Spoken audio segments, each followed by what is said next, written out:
Podcast, Eva B répond à mes questions. Avant de commencer, je précise que Eva B est une autrice publiée chez les éditions Faux Romance. Elle a écrit le roman Butterfly, dont vous trouverez le lien en podcast de mon article dans la barre d'infos. Première question, d'où vous vient l'envie d'écrire? Comment avez-vous commencé? Elle répond, j'ai toujours écrit et aimé ça, mais j'ai commencé sérieusement vers 23 ans. C'était un exutoire à ce moment-là, et je noircissais plusieurs pages par jour.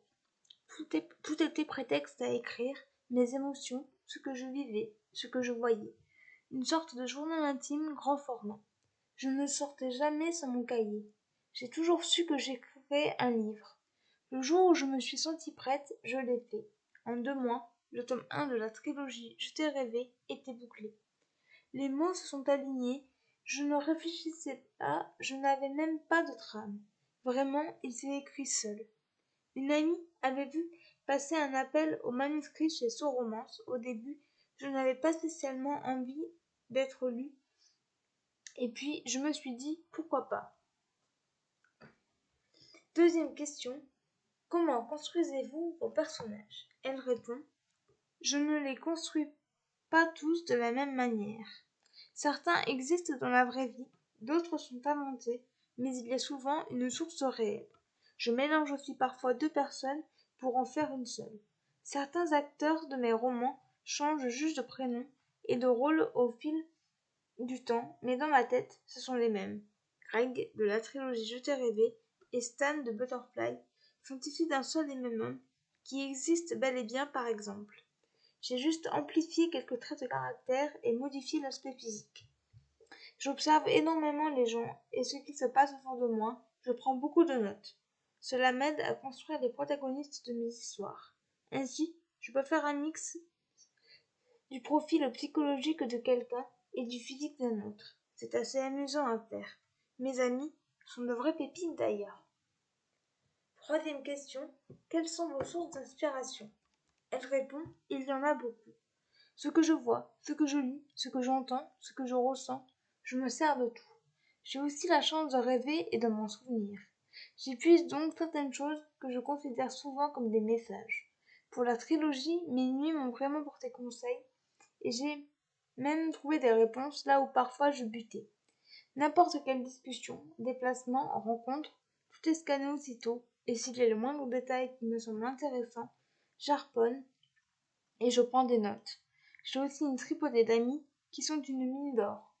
Je baigne entourée d'âmes très différentes les unes des autres, aux vies agitées pour la plupart. Là encore, c'est un vivier d'anecdotes inépuisables.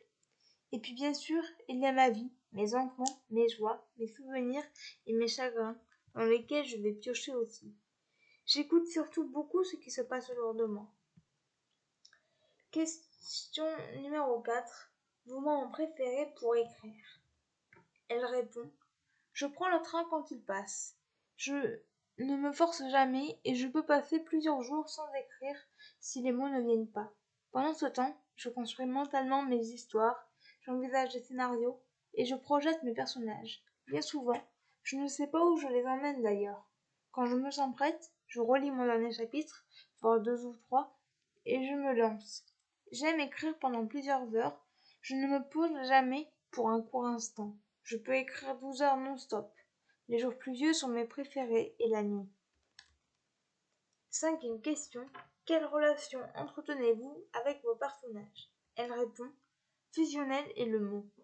Je vis avec eux le jour et la nuit. J'en parle à mes enfants aussi. Ils restent omniprésents dans mon quotidien, ce qui me permet de les affiner. Je les mets en situation pour imaginer leurs réactions face à différentes problématiques. Ils ont une vie et un univers bien à eux, même si je suis la personne qui actionne les ficelles. À la fin du premier tome de la trilogie, il me manquait tellement que j'ai rapidement décidé de faire la suite. Sixième question. Avez-vous déjà écrit un livre avec un autre auteur? Aimeriez-vous essayer? Elle répond, non, je ne l'ai jamais fait mais j'adorerais. Écrire à plusieurs mains doit être intense. Une sorte d'impro théâtrale. J'aimerais essayer, et même avec un auteur que je ne connais pas, avec lequel je n'aurais jamais échangé auparavant. Sans trame, juste continuer ce que l'autre invente. Une histoire qui s'écrit à l'aveugle, envoyer son chapitre et attendre de voir ce que l'autre plume va en faire. Ce doit être une aventure extraordinaire, complexe, palpitante et sans doute très drôle. Septième question. Avez-vous des projets d'écriture en ce moment? Oui, je suis repartie pour un nouveau roman et j'ai des idées pour le suivant. Huitième question. Quel est votre endroit préféré pour écrire? Elle répond. En général, sur le canapé, le PC sur les genoux, mes notes éparpillées autour de moi. Neuvième question. Quelles sont vos passions? Elle répond. Écrire, bien entendu. La musique électronique, psy-trance, progressive le plus souvent. Je n'écoute jamais la radio, le snowboard, la montagne en général, la course à pied, la vie nocturne, et puis l'océan, que j'ai à quelques centaines de mètres de chez moi. Dixième question. Votre signe astrologique? Taureau, ascendant Gémeaux. On me dit que je suis bien plus Gémeaux que Taureau. Onzième question. Si vous étiez une capitale mondiale, quelle serait-elle? Elle répond. Paris, Londres, Genève, je ne sais pas trop en fait. En tout cas, une qui possède une âme, et où je ne me sens pas perdue. Douzième question. Votre plat préféré? Elle répond. Les lasagnes préparées par ma mère. Les tartes à l'abricot que ma grand-mère faisait. Ma mère les fait aussi très bien. Perso, je cuisine peu, je n'aime pas ça. 13e question. Si vous étiez un animal, lequel seriez-vous? Elle répond. Un chat sans hésiter.